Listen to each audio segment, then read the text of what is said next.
Hi friends, मी आहे अश्विनी आणि तुमचं आज माझ्या ब्लॉगमध्ये खूप खूप स्वागत आहे।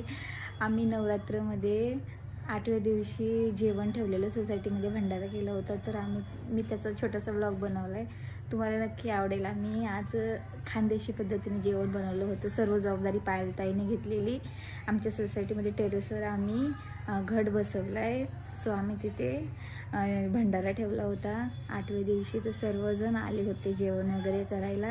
आम्ही जेवणामध्ये डाळ, भात, भाजी, पुरी, जिलेबी, पापड, लोणचं सर्व बनवलं होतं आणि त्याचे मी छोटे छोटे क्लिप्स पण घेतल्यात, तर तुम्हाला आजच्या व्हिडिओमध्ये तेच बघायला भेटेल।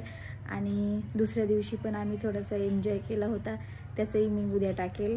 व्हिडिओ आवडल्यास लाईक, शेअर, सबस्क्राईब नक्की करा आणि फुल व्हिडिओ एन्जॉय करा।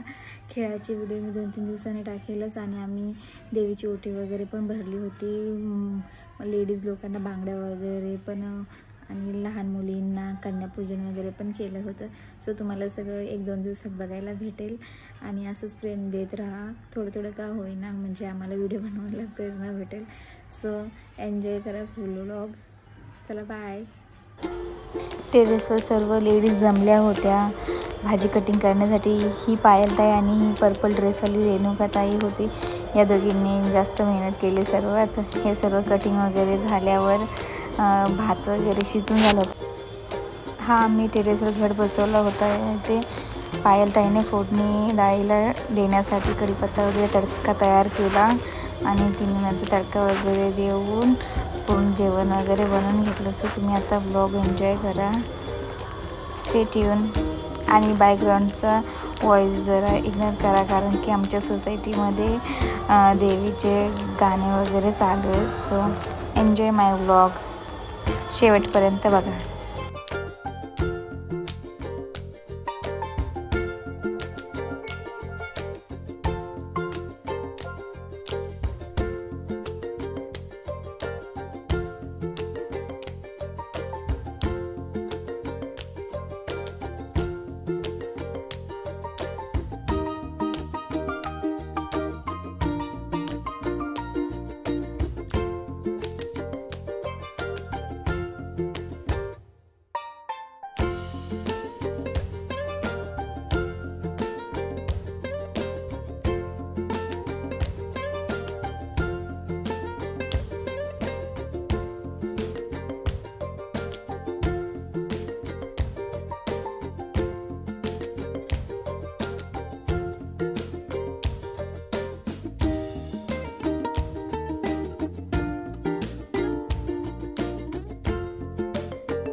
भाजी, भात, डाळ वगैरे सगळं बनवून झाल्यावर पायलताई आणि रेणुकाताईने पुऱ्यासाठी कणिक वगैरे मळली आणि आम्ही सर्व लेडीज टेरेसवर आलो 5 नंतर आणि आम्ही पुऱ्या वगैरे लाटल्या आणि नंतर जेवण केलं सर्वांनी. देवीला निवेद वगैरे, आरती वगैरे दाखवल्यानंतर आणि शेवटी पाय पूजा आणि रेणुकाताईंनी भांडी वगैरे घासून थोड्या वेळ आम्ही आराम केला. सो तुम्हाला आमचा ब्लॉग कसा वाटला, आवडल्यास लाईक, शेअर, सबस्क्राईब नक्की करा आणि पूर्ण व्हिडिओ बघितल्याबद्दल धन्यवाद.